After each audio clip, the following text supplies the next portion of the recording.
to art class. I hope you brought a pencil or pen, because you'll be graded on how many drawings you're able to make instead of taking notes. That's right, I grade weird. Get used to it. The art is alluring, and what really made the show special to me alongside the beautiful soundtracks. How the show in all aspects kind of teeter-totters on the verge of horror and wonder. It's something truly masterful, especially being able to convey such horrifying and heart-throbbing moments on a kids network, with twists and turns of whimsy and, goofy fun inside.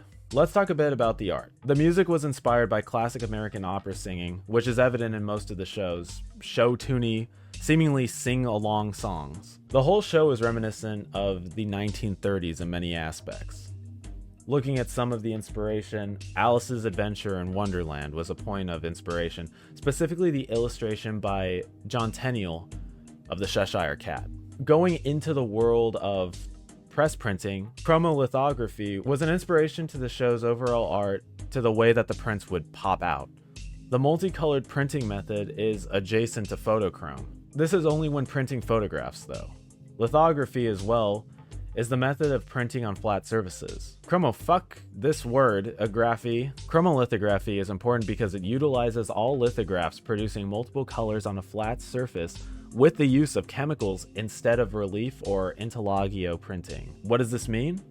I don't know. I just learned this shit on Wikipedia. Just kidding, I know everything and I have knowledge on all subjects as a YouTuber. For those curious, intaglio printing is an image printed on paper from a copper plate. I did it. I did all the hard words. What I admire about the show as well, a lot of inspiration was taken from time, real life ways of looking at media. For example, the machine called a magic lantern.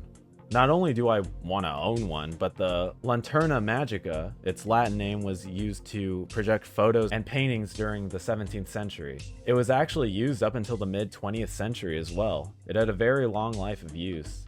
Here's some media that this relic used to show. The tinderbox shows heavy inspiration on some of the beasts incorporated in the inspiration of the world, the imagining of some of the inhabitants.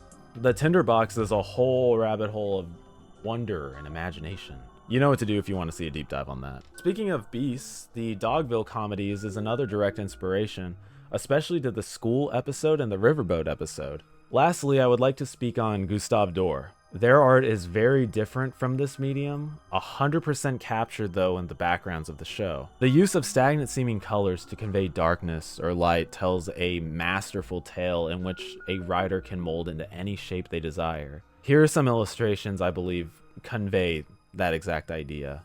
Old Halloween postcards as well as foliage from New England just show